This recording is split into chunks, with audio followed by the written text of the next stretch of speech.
역대하 10장 1절에서 19절. 르호보암이 세겜으로 갔으나 이는 온 이스라엘이 그를 왕으로 삼고자 하여 세겜에 이르렀음이더라. 에, 솔로몬 이야기가 이제 끝나고 그 아들 르호보암 이야기로 들어왔습니다. 어, 다윗이 하나님의 약속을 받아서 솔로몬이 훌륭한 왕으로 된 것을 보고 사람들도 또 솔로몬도 다윗의 후손들도 다 이제 하나님께서 다윗의 약속을 지키는구나 그렇게 생각했지만 그 아들 르호보암에게서 분열 왕국을 시작하고 있는데 오늘 그 이야기를 시작하고 있습니다. 우선 그 아버지 솔로몬이 어떤 왕이었느냐 하면 부와 지혜가 가장 큰 왕이다라고 어, 알고 있습니다. 그러니까 이스라엘 백성이 아니라도 온 세계가 솔로몬의 지혜에 대해서는 다 알고 있고 교과서에도 나오는 그 솔로몬 이야기인데 이 솔로몬은 왕들 중에서 가장 뛰어난 왕이어서 많은 왕들이 솔로몬의 지혜를 배우려고 하고 많은 선물을 가지고 옵니다. 이 지혜가 있으니까 자동으로 부자가 됩니다. 근데 지혜가 없으면 죽으라고 번 돈은 딴 데로 갑니다. 어떤 벌하고 비슷한 그 벌 종류가 있는데 이 벌은 어떻게 열심히 하는데 참 어리석게 일을 합니다. 이 흙을 가지고 집을 짓는데 너무 부지런히 하는 바람에 그 흙이 이 땅하고 가까워져 버린 거예요. 그러니까 집을 지어가지고 꿀을 모아놨는데 다른 동물이 와서 쉽게 그냥 들어가 버립니다. 그래서 우리가 돈을 벌어도 자기에게 해되게 사용하는 그런 거를 봤다고 솔로몬이 얘기하는 거 들었습니다. 그러니까 무슨 말이냐 하면 돈이 없으면 아무 일 없을 텐데 그 돈 때문에 그만 자기가 돈이 있는 것 때문에 감옥에 갈 경우가 생깁니다. 예를 들면 이거죠. 돈이 있는데 남의 줘야 될 돈을 안 줬다. 그럼 그건 감옥에 가는 거예요. 없을 때 그런 거는 감옥에 가도 뭐 그렇게 힘들지 않아요. 그렇지만 그 돈을 해되게 사용한 거의 예가 되는 거죠. 그러니까 돈은 가지고 사람들에게 마음을 얻고 칭찬받고 자기 기분 좋고 남 좋고 이러면 그건 제대로 쓴 거죠. 그렇게 그게 이제 솔로몬이 늘 설명할 때 쓰는 말이고 현실적으로는 우린 솔로몬보다 더 낫지 못하고 솔로몬보다도 훨씬 못하기 때문에 우리는 솔로몬의 지혜를 배워야 됩니다. 솔로몬이 나쁘다 이래가 솔로몬 얘기 안 하면 더 바보가 돼버린 거예요. 솔로몬보다 더. 근데 예수님은 솔로몬이 지혜를 다 가지고 있고 그보다 더 뛰어난 지혜를 가지고 있었던 거죠. 그래서 예수님은 솔로몬보다 더 큰 왕이고 예수님은 솔로몬의 비유로 가지고 설명을 다 못하는 그런 참 지혜의 하나님이었다 하는 것을 우리가 알게 되었습니다. 근데 오늘 그 아들 르호보암이 됐는데 이 역대기는 지금 유대인을 위해서 다시 쓴 거기 때문에 솔로몬이 나쁜 거에 대해서는 안 씁니다. 그냥 늙어 죽었다. 그리고 르호보암이 왕이 됐다. 요 얘기 쓰고 있기 때문에 왜 그래 됐는지 르호보암이 왜 됐는지 사실은 솔로몬이 그 많은 여인들 몇 명 된다고 그래 3천 명이 된다고 그랬나요? 뭐 그렇게 되는 그 여인들이 있는 것 중에서 유독 왜 르호보암만 하느냐? 성경을 찾아보면 다른 사람 이름이 한 번씩은 나오는데 안 나옵니다. 그러니까 아들 하나밖에 없는 거 외아들밖에 없는 것처럼 보여집니다. 그런데 이게 그게 아니고 이 르호보암은 그 르호보암은 음, 그 나이가 41세에 등극했다. 그러니까 솔로몬이 왕으로 임명되자마자 바로 그 뱃속에서 태어났던 그런 그 아들이었어요. 그리고 17년간 통치를 하고 어, 남유다 사람이니까 당연히 예루살렘에서 통치합니다. 남유다 사람은 말 안 해도 예루살렘에서만 통치를 합니다. 북이스라엘은 이렇게 도시를 어, 옮깁니다. 자꾸 이제 어, 반역이 일어나서 옮기고 그렇게 옮겨 다닙니다. 그래서 이제 그 사마리아에서 이제 북이스라엘은 통치를 하게 되죠. 그런데 이 그 르호보암은 암몬 여인의 아들입니다. 우리는 뭐 르호보암 이러면 오리지널 히브리인이라 생각하지만 다 주변에서 아내는 멀리서 옵니다. 김 씨는 음, 저기 인도에서 온 왕후를 맞이해서 김 씨의 조상이 되기도 하고 김 씨는 여러 가지가 있긴 하지만 그런 그 음, 일이 있는 것처럼 그 전 세계에서도 다 이 혼혈이 있지만 그러나 남자의 이름으로 그 족속을 가려내 가지고 르호보암이 왕이 됐는데 르호보암은 뒤에 나옵니다. 내일 모레 이렇게 르호보암은 3장밖에 안 나오니까 금방 끝나니까 알아보면 되지만 확인될 거지만 아내가 18명이고 첩이 60명이고 아들이 28명이고 딸이 60명이고 그중에서 특히 압살롬의 딸 마아가를 사랑했어요. 압살롬은 누굽니까? 삼촌이잖아요. 어, 음, 그 솔로몬의 형이잖아요. 제 어, 그 반역을 일으켰던 그 형, 솔로몬의 형 압살롬의 딸 마아가가 있는데 그거를 사랑해서 결혼하고 결국은 18명의 아내 중에서도 압살롬의 딸 마아가가 낳은 아들 아비야를 왕으로 세웁니다. 그래서 르호보암의 아들 아비야가 두 번째 분열 왕국의 왕이 되는 거죠. 그건 내일 모레 가면 다 알 수 있는 얘기를 미리 해놓는 거죠.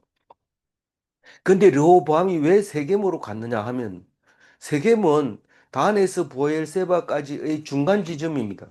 그래서 자기는 남북 이스라엘의 왕이 되겠다. 그렇게 하고 세겜으로 가서 이제는 뭐 솔로몬이 누리던 영광을 이제 내가 다 누릴 수 있다. 이래 생각을 하고 있었던 거죠. 그래서 세겜에서 갔습니다. 2절 읽어봅니다. 느바세 아들 여로보암이 전에 솔로몬 왕의 낯을 피하여 애굽으로 도망하여 있었더니 이 일을 듣고 여로보암이 애굽에서부터 돌아오매. 뭐 세겜에 가서 이스라엘 백성들 앞에서 내가 이제부터 왕이니까 잘해라 이러고 딱 오면 되는데 그게 그래 안 됩니다. 이게 사람의 생각과 하나님의 생각은 다른 겁니다. 하나님이 지금 일하고 계시는 거예요. 여로보암이라는 사람이 있었는데 이 여로보암은 굉장히 능력이 있어서 솔로몬이 아주 신복으로 사용하고 요셉 족속의 감독으로 줬어요. 요셉 족속 이러면 므낫세하고 에브라임인데 그 북쪽은 에브라임이 거의 대부분이 많이 차지하고 있고 므낫세 이러면 요단 동편까지도 가 있는 그런 큰 족속이죠. 그래서 그 요셉 족속의 감독 이러면은 제일 센 족속의 감독이기 때문에 수석 감독이라고 볼 수 있어요. 그런데 왜 솔로몬의 낯을 피하여 이집트로 갔느냐? 이유가 있죠. 여긴 얘기 안 하지만 안 해도 압니다. 왜냐하면 이스라엘 백성은 바벨론 갔다 와서도 그 열왕기는 다 알고 있으니까요. 그 열왕기에 보면 열왕기 상 11장 30절에 보면 이 오늘 제일 끝에 나온 아이야 이야기 나오죠. 아이야가 어디 나와요?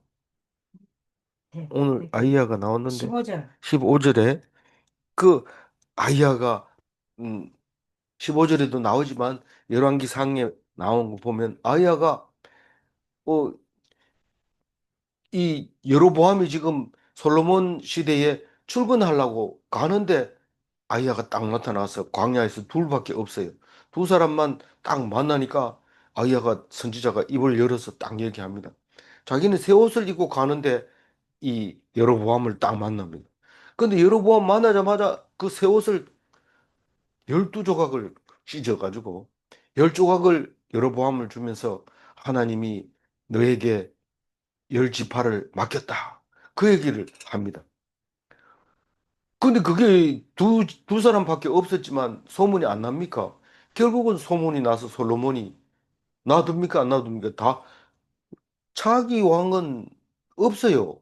어떤 왕이든지 차기 왕은 없어요. 내가 세자를 책봉하고 왕자를 물려주기로 약속한 것이 옳다고 생각하고 세자 책봉을 항상 미리 하지만 그러나 이 오히려 그걸 함으로써 더 위험할 수도 있고 음, 안 함으로써 왕이 불안할 수도 있고 그래요. 해도 그렇고 안 해도 그렇고 다 차기 왕은 굉장히 힘듭니다.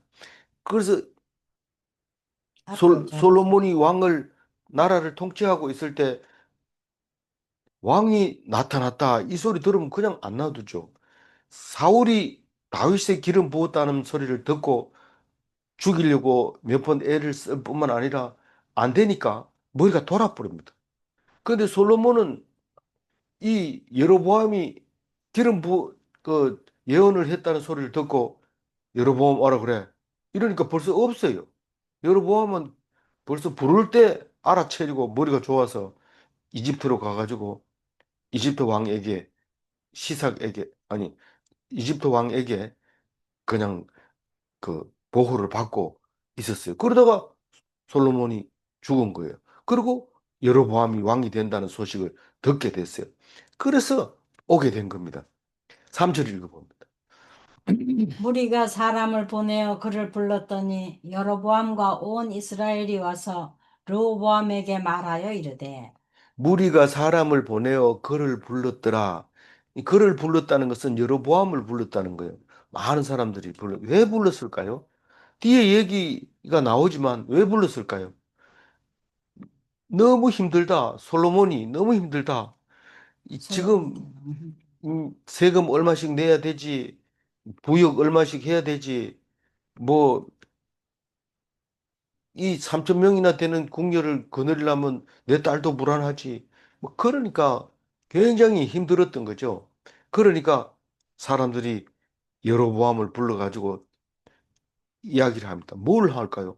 그렇게 하는 이야기를 담합이라고 그래요. 서로 입을 맞춰가지고 우리 이거 주장하자. 이렇게 하자. 그렇게 하는 거예요.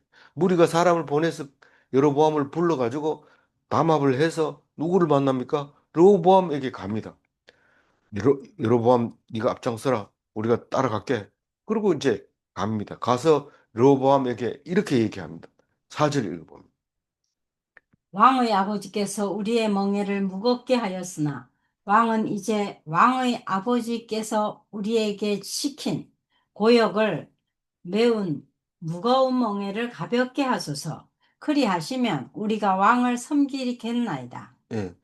우리에게 시킨 고역과 매우 무거운 멍에를 가볍게 하소서. 그리 하시면 우리가 왕을 섬기겠나이다. 어, 솔로몬 있을 때 이런 말을 할 수 있을까요? 못했죠. 예, 말을 못하고 있었는데, 이제 그 아들이 40세밖에 안 돼. 옛날에는 40세면 죽을 나이인데, 지금은 40세가 아주 어린 나이입니다. 지금 이 41세에 이제 왕이 되는 걸 보면서 그 사람들이 와가지고 얘기를 합니다.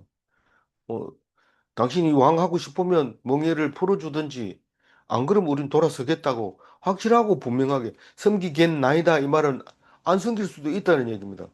확실하게 얘기해라. 어, 우린 일하기 싫고 어, 돈 내기 싫다. 너무 세다. 그렇게 얘기를 합니다.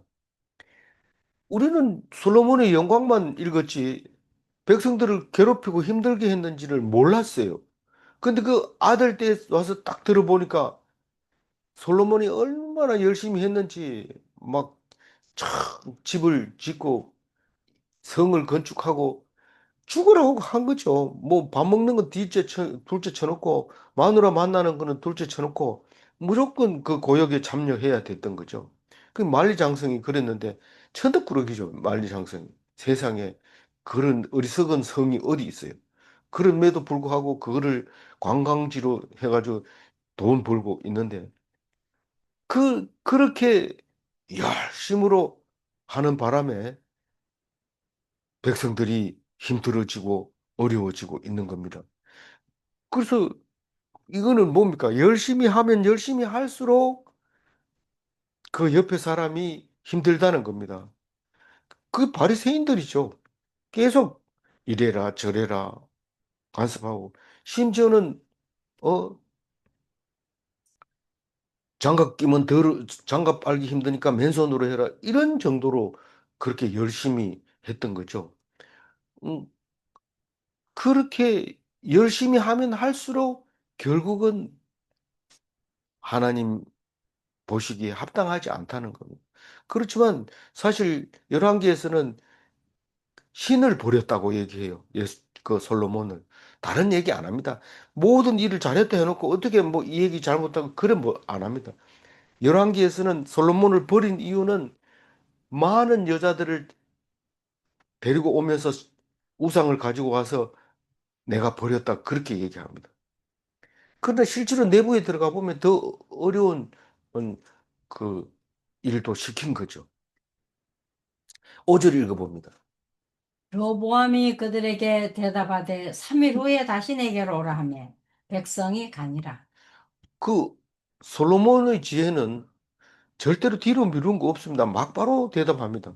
시바 여왕이 왔을 때도 대답 못한 게 하나도 없었습니다. 3일 후에 다시 내게 오라. 이 말은 자기 부족함을 드러내는 거고 자기가 지금 모자라는 것을 지금 말하고 있는 겁니다. 막바로 얘기해야 돼요. 나중 보자. 그런 사람 안 무섭다 그러죠. 나중 보자. 이거 안 무섭다는 거예요. 그래서 왕으로서도 자격이 미달이고 준비되지도 않았고 그런 르호보암이었다는 것을 오늘 3일 후에 다시 내게 오라 이 말 그 중차대한 문제를 3일 후에 와가지고 어떻게 하겠느냐. 지금 달라지는 게 뭐가 있느냐. 그래도 질질 끄는 거죠. 6절 읽어봅니다. 르호보암 왕이 그의 아버지 솔로몬의 생전에 그 앞에 모셨던 원로들과 의논하여 이르되 너희는 이 백성에게 어떻게 대답하도록 권고하겠느냐 하니 이 원로들과 의논한 건 참 잘한 겁니다. 이 원로들이 젊은 사람보다 훨씬 머리가 지혜롭고 또 제다카 정의를 도리를 잘 가르쳐 줄 수 있습니다. 그래서 그 얘기 들으면 좋지요. 근데 망하는 사람은 그런 얘기 안 듣습니다. 7절 읽어볼까요? 잠깐만요. 네.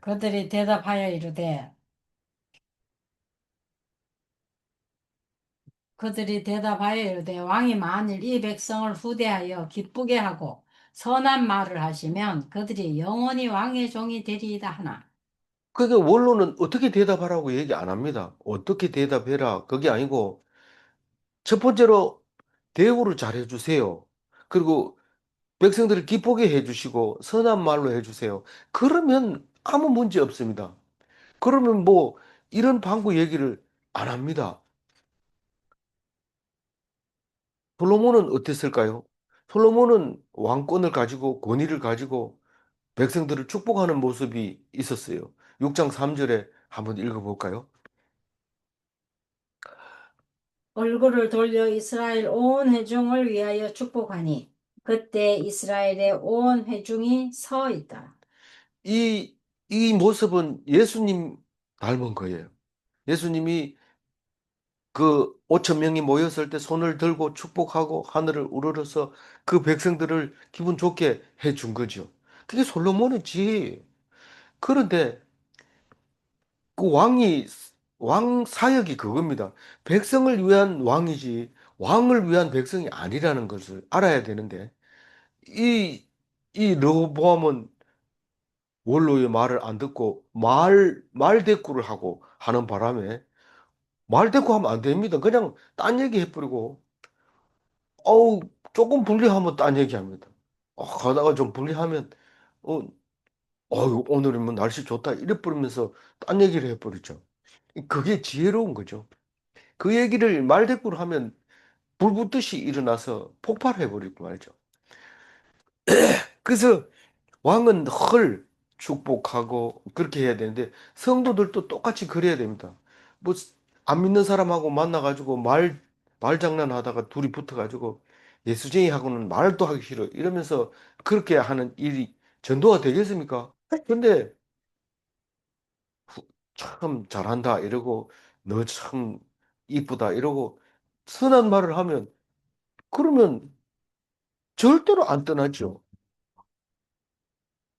근데 말 대꾸 하면 안 돼. 후대하라 이러니까 왕이 대접을 받아야지 왜 백성을 후대합니까? 이런 기쁘게 하라 그러니까 나는 그게 안 기쁜데 어떻게 내가 종입니까? 왕이지 막 이러면서 근데 선한 말을 하라는 얘기는 말대꾸를 하라는 말이 아닙니다. 이 언변이라고 하는 것은 말 다툼하는 건데 말 다툼을 하지 말고 선한 말을 그냥 좋은 얘기 말하라. 이 얘기를 하는 중이라도 좋은 얘기가 있으면 이 얘기를 하라는 거예요. 왜 대답 안 하냐 이래도 그 얘기를 하라는 거예요. 이건 대답하지 말고. 이- 입을 다물고 있는 게 얼마나 중요한지 모릅니다. 근데 르호보암은 결국은 딴 길로 가는데 8절 읽어봅니다. 왕은 원로들이 가르치는 것을 버리고 그 앞에 모시고 있는 자기와 함께 자라난 젊은 신하들과 의논하여 이 처음부터 원로들 얘기는 안 듣습니다. 꼰대다. 이렇게 딱 하면서 안 들어버립니다. 버리고 나서 그 다음에 그 말을 버리면 안 버리면 괜찮은데 버리는 순간 어리석은 생각이 딱 들어오는데 야, 음, 누구 누구에게 물어봅니까? 그 좀 앞에 모시고 있는 지금 몇 절 읽었어요? 8절. 8절 읽었죠? 예. 그, 예. 그러니까 그 앞에 자기 참모들을 다 자기 마음에 드는 사람을 세우죠. 대통령이 되면 전부 젊은 사람 세우고 다른 사람 안 세우고 옛날 왕들이 다 그랬다 그래요. 그 왕이 망할 왕들은 다 그랬죠. 골고루. 그래서 기분 나쁜 소리도 듣고 이렇게 해야 되는데 뭐 내가 5년만 하고 가면 되지 이러면서 참모들을 전부 자기 이 동창들 고향 친구들 전부 세워놓으니까 엉망진창이 되고 엉뚱한데 지금 가가지고 있는 거죠. 확상 늙어버렸더라고. 몇 번. 네, 죄송합니다. 어, 그런 얘기는 안 해야 되는데. 이 잘못된 책사, 잘못된 모사, 잘못된 상담사가 누구냐 하면 동료에게 물어보거나 기껏해야 1년 선배에게 물어보는데 거의 80%는 그렇게 상담하지. 진짜 선생님이나 교수나 아버지한테 물어보는 것은 10%도 안 되고 간혹 가다가 한번 있을까 말까 하는 거죠. 그건 참 잘한 거지만 잘 듣고 버려버려도 안 되는 겁니다. 그래서 자기에게 자기를 모시고 우리 왕이 명령하면 다 듣습니다. 이렇게 하는 그 모시고 있는 사람 그리고 함께 자라난 고향 음, 동료 내가 왕이 됐는데 너를 모른 체 하겠나 이러면서 책사해라 내 모사해라 그 젊은 신하들 말 잘 듣는 발 빠른 총명한 이런 사람들을 데려다가 주변에 쫙 앉혀놓고 꼰대들 얘기 뭐 듣지 마. 원래는 들어야 되도록 이렇게 아버지부터 이렇게 책사를 원로들로 만들어 놨지만 일단 물어봤으니까 됐다. 그 다음에 내가 왕이 결정한다. 그리고 그 사람 말을 따르게 됩니다. 구절을 읽어볼게요. 이르되 너희는 이 백성에게 어떻게 대답하도록 권고하겠느냐? 백성이 내게 말하기를 왕의 아버지께서 우리에게 매운 멍에를 가볍게 하라 하였느니라 하니 그러니까 이 멍에를 가볍게 하라 이 말은 네가 왕이 됐지만 왕으로서 명령할 수 있는 것을 포기해라. 그러면 내가 우리가 왕으로 모시겠다. 거꾸로 얘기하면 기득권을 포기해라 이 말입니다. 네가 가지고 있는 거 다 내려놓으면 너를 왕으로 삼아 왕의 아들이고 왕이 지정했는 아들이니까 음, 너를 왕으로 섬기지만 네가 그걸 계속 주장한다면 처음부터 백성들이 볼 때 어리석어 보이는 거죠. 인정을 안 하는 거예요. 그러나 유대인들은 그것을 왕족은 없애도 왕족이기 때문에 그건 뭐 어떻게 할 수가 없습니다. 우리 아버지 바꿀 수 없는 거나 마찬가지죠. 10절 읽어봅니다. 함께 자라난 젊은 신하들이 왕께 말하여 이르되 이 백성들이 왕께 아뢰기를 왕의 아버지께서 우리의 멍에를 무겁게 하였으나 왕은 우리를 위하여 가볍게 하라 하였은즉 왕은 대답하기를 내 새끼손가락이 내 아버지 허리보다 굵으니 그러니까 하였은즉 이 말은 말대꾸를 하라는 거예요. 그렇게 말했으니까 이렇게 말해줘라. 그렇게 말했으면 이렇게 말해줘라. 의가 없으면 사돈 낱말하네요. 이러는데 그런 말도 하면 안 돼, 사실. 의미가 없어요. 그 사람 입장에서는 그 말이 통하지 않아요. 내 속에는 분명히 그렇지만, 그래서 말하는 사람의 의도를 관계없이 말대꾸 하면 그건 실패입니다. 그건 관계에서. 의도가 나하고 다르면 그 얘기는 같이 하지 말고 딴 얘기 해야 돼. 아니면 입 다물고 있어야 돼. 그래서 뭐라고 얘기하냐면 이 젊은 책사들이 하는 얘기가 어리석은 책사들이 하는 얘기가 내 손가락 새끼손가락이 내 아버지의 허리보다 굵다고 얘기합니다. 이게 지금 뭔 소리예요? 말도 안 되는 허무맹랑한 소리를 지금 하고 있는 겁니다. 이게 실수예요. 이게 선한 게 아니에요.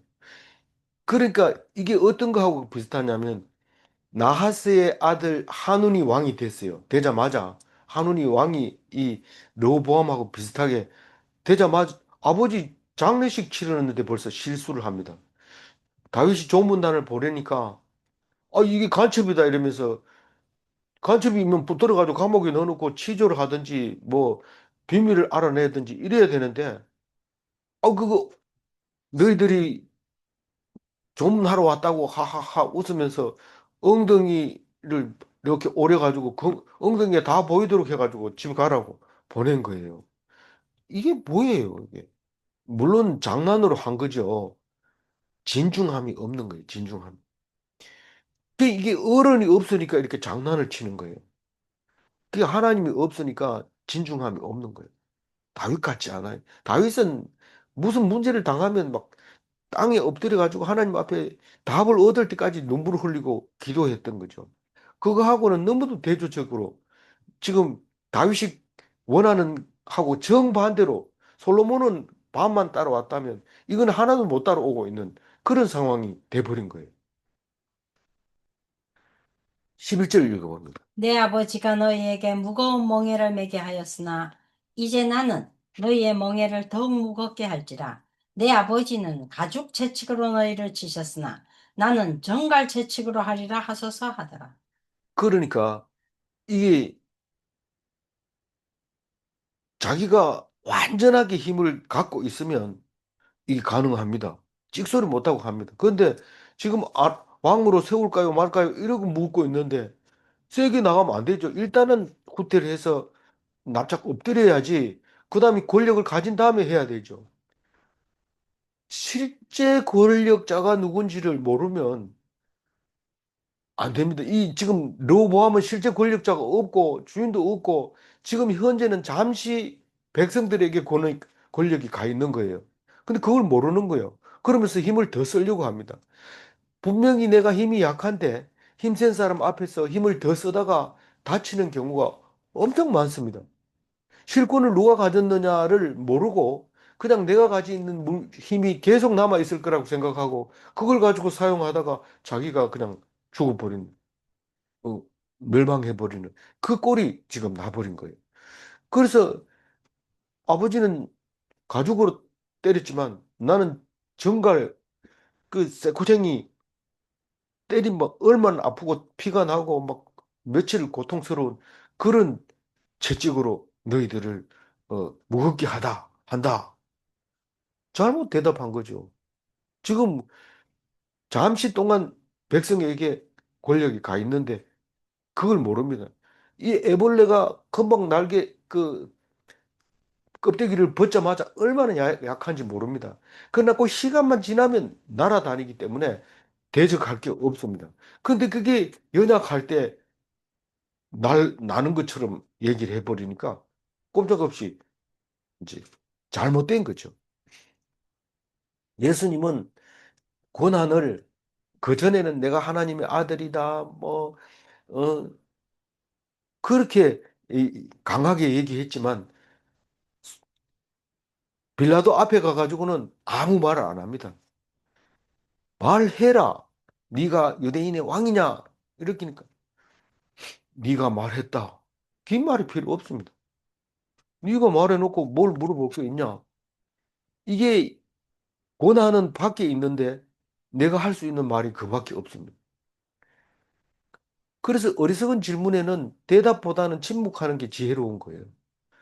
하나님의 길은 말 대답하는 게 아닙니다. 그냥 침묵과 기도로 따라가는 게 하나님의 길입니다. 그걸 알아야 돼요. 12절 읽어봅니다. 3일 만에 여로보암과 모든 백성이 르호보암에게 나왔으니 이는 왕이 명령하여 이르기를 3일 만에 내게로 다시 오라 하였습니다. 3일이 딱 됐어요. 이게 피할 수 없는 그날입니다. 지금 자기들끼리는 다 얘기했습니다. 가죽 채찍이라 갖고 하고 정갈 채찍으로 한다 하고 막 그렇게 얘기해라. 응? 걔들이 그런 말 할 수 있는 그 아니지 않냐 이러면서 말에 대한 대답을 합니다. 지금 통치를 해야 되는데 그 말싸움을 하고 있는 겁니다. 참 하찮은 거죠. 만약에 지금 왕이 길 가다가 사람 하나 붙들고 뭐 옥신각신 막 싸운다 이러면 그게 왕이 체면이 아니잖아요. 그 신경 쓰지 말아야 돼요. 그게 왕 같은 사람이에요. 제사장. 그게 제사장 같은 사람이에요. 그걸 오해를 하고 있으면 안 돼요. 우리가 예수님을 믿는다고 하면서 뭘 믿는지 몰라요. 나 예수 믿는다 이러는데 예수님은 하나님의 아들입니다. 하나님의 아들을 우리가 닮는 것이 믿는 겁니다. 우리도 사람으로서 예수님하고 똑같이 살 수 있다는 것을 그걸 믿는 겁니다. 그러면 우리는 하나님하고 같아요. 아버지하고 그냥 직접 대화할 수 있고, 아버지가 하는 거를 아버지가 거룩하면 나도 거룩하고, 아버지를 닮는 거고, 아버지하고 같은 거. 그게 예수 믿는 거죠. 엉뚱한 소리 하면 안 돼요. 예수 믿는 게 뭐, 교회 열심히 나가면 예수 믿는 거. 그게 교회 믿는 거예요. 그 교회 믿는다 하는 사람도 있어요. 나는 교회 믿는다. 이러고, 나는 뭐, 교회 때문에 담배 안 피운다. 이런데, 그런 말을 하는 것도 있지만 그 믿음을 뭔지 모르니까 그렇게 하는 수밖에 없는 거죠. 그 3일은 피할 수 없는 그날인데 준비된 자에게는 그날이 빨리 와야 될 텐데 이렇게 하지만 준비되지 않는 날은 뭐 어떡하지? 도둑같이 임합니다. 아니 3일 후에 만나기로 했으면 3일 기다려야지. 준비 안 된 사람은 뭐 오늘 아직 1시간 남았는데 그거 넘어가지고 뭐합니까? 세월을 아끼라 때가 악하니라 그 말이 이 말입니다. 지금 3일이 남은 게 금방 도둑처럼 지나가는데 정신 바짝 차리고 하나님이 하시는 말씀이 뭔지 들어야 그게 세월을 아끼는 거지. 우리 우리 젊었을 때는 어른들이 항상 그런 얘기를 해. 세월이 안 아깝나? 이러는데 그 얘기는 하는 성경에서 세월을 아끼는 말과 정반대 얘기입니다. 부지런히 일어나서 돈 많이 벌고 열심히 하고 시간 낭비하지 말고 해라. 젊은 나이가 금방 지나간다. 그러니까 세상적으로 봐도 그런데 하나님 앞에서 말씀 듣는 거를 그걸 게을리하면 이 도둑같이 그날이 오게 됩니다. 40여 금방 지나가요. 60여 20년만이면 40, 60이에요. 이제 하나님 말씀만 죽으라고 붙들라고 생각하니까 길어요. 30년 동안 이거 하려면 얼마나 이 성경을 몇 번 읽어야 돼요? 5번 더 읽어야 돼, 이 성경을. 그때 가면 도사가 될란지 모르지만 하여튼 그렇게 묵상을 해야 되는데 그건 길어요. 그래서 세월을 아끼는 것이 말씀을 붙잡는 거고, 준비하는 거고, 그 결판는 날을 기다리는 건데, 죽으면 다시 사는 것을 아는 것이 준비된 자입니다. 아, 죽기는 언제 죽어? 뭐, 안 죽는다. 죽는 얘기 하지 마라. 이렇게 하면, 그건 준비가 안 된 거고, 야, 죽어야 다시 살아. 이렇게 얘기하면 준비된 자입니다. 그럼 죽는 날을 기다리고, 죽는 날은 기뻐요. 왜냐하면 내가 죽는 걸 알았기 때문에. 예수님처럼, 뭐, 기쁘다기보다는 참 기쁜 게 아니고 예수님이 뭐 죽는 걸 되게 기뻐했는 모이다. 이렇게 오해하지 마세요. 사실은 예수님은 죽음을 앞두고 얼마나 기도했는지 막 그걸 생각하면 기절할 뻔해서 너무 힘들고 고통스럽다고 얘기하니까 베드로가 의사 부를까요? 이러는데 엉뚱한 소리 하고 있는 거죠. 그 죽는 걸 아니까 그런 고통을 받는 거죠. 그걸 통과해야지 자꾸 잊어버리고 생각 안 하려고 그러고 오늘만 좋은 시간 보내려고 하면 3일이 금방 옵니다. 도적같이. 13절 읽어보면.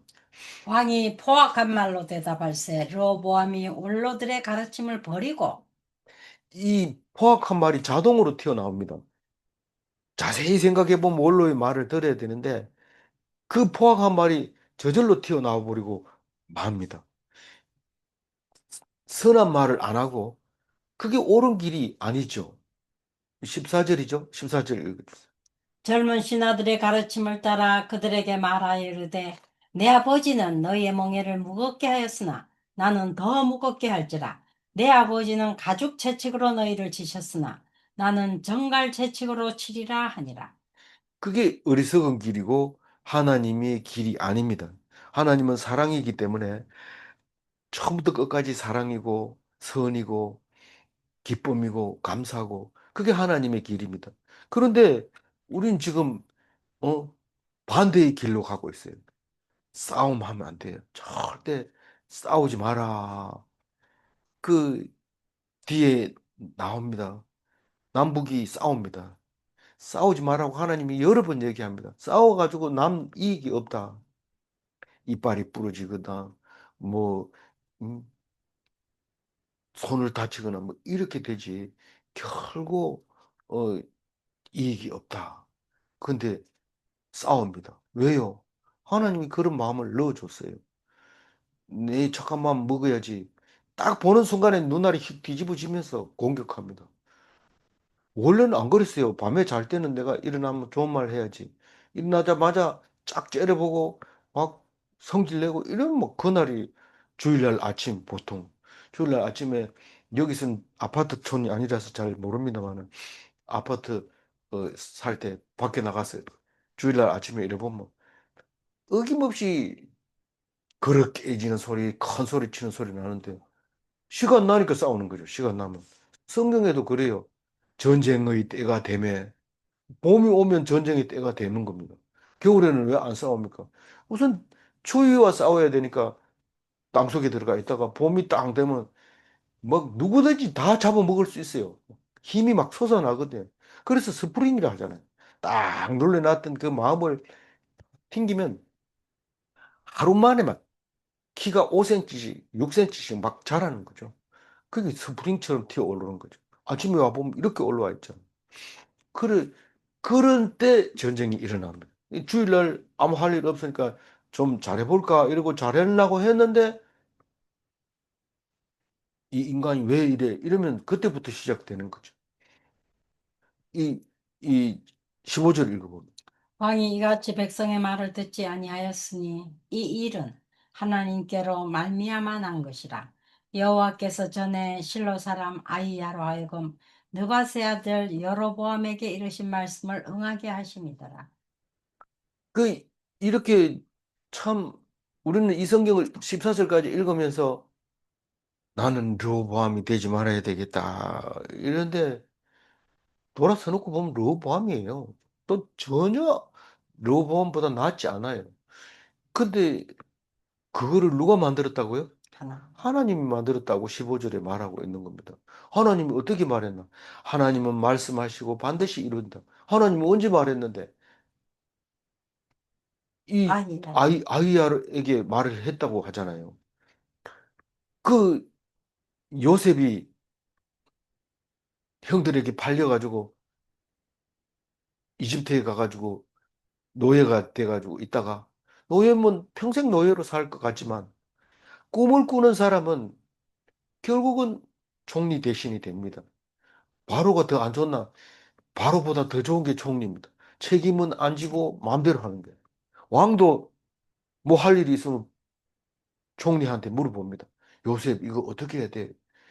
그런 총리가 제일 높은 자리에 올라가게 돼서 그때 형들을 만나게 되는데 형들에게 하는 소리가 이겁니다. 창세기 45장 8절 읽어봅니다. 그런즉 나를 나를 이리로 이리로 보낸 보낸 이는 이는 당신들이 아니요 하나님이시라. 애굽 온 땅의 통치자로 삼으셨나이다. 누가요? 하나님.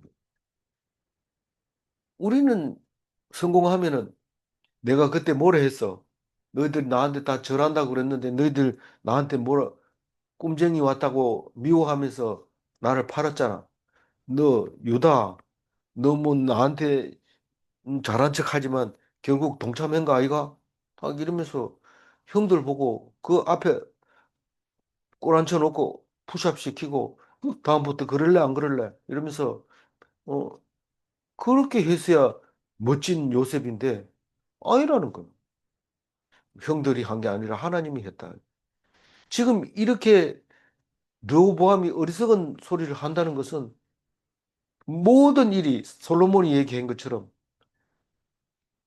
가난이 3대가 안 가고 부자가 3대가 안 간 것처럼 너희들은 지금 잘 먹고 잘 산다고 해서 영원히 그렇게 살 것 같이 생각되느냐? 그렇지 않다. 그 화려한 유럽들이 지금 대한민국을 보면 저게 뭐지? 이렇게 할 정도로 유럽에서 한국을 보면 극동 아시아입니다. 일본은 약간 재미가 있어요. 그 태평양에서 탁 만나는 섬나라.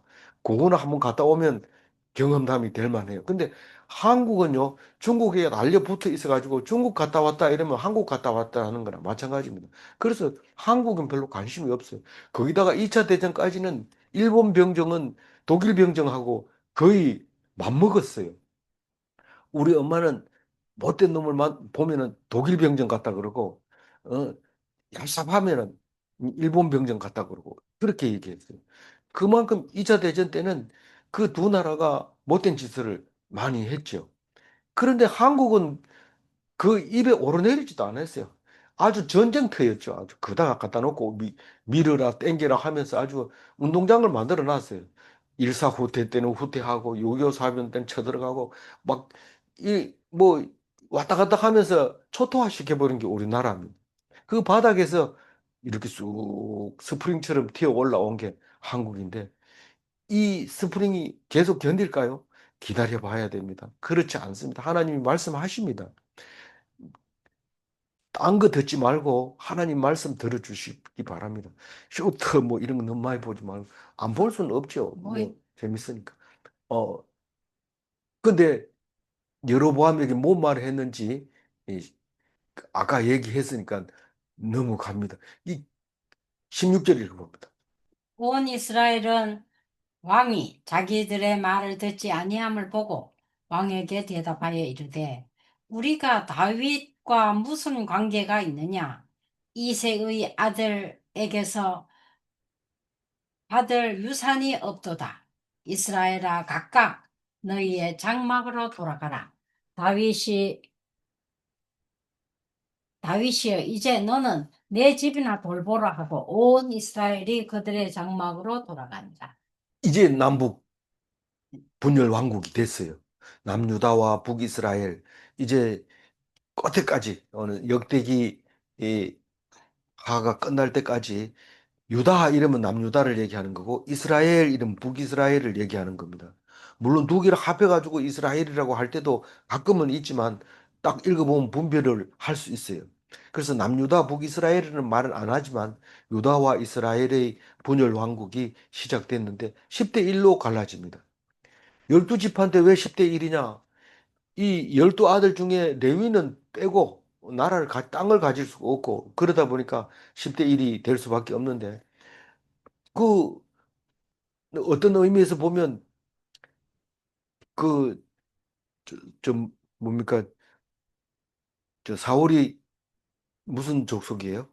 베냐민 베냐민. 족속은 땅으로 보면은 이 이스라엘 예루살렘하고 공동으로 보유하고 있기 때문에 이 베냐민 지파가 남유다하고 한패가 된 것 같이 기록을 하고 있습니다. 그 이유는 따로 있습니다.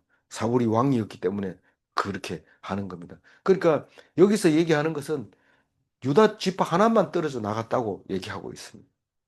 그렇지만 하나님은 계획하시고 722년에 아수르의 기원전 722년에 아수르의 북이스라엘을 망하게 하고 그다음부터는 사마리아 사람이라고 부르면서 거기에 히브리인들은 다 이주하고 없고 딴 사람들이 와서 사는데 그 사람들하고는 상종을 안 했던 그지요.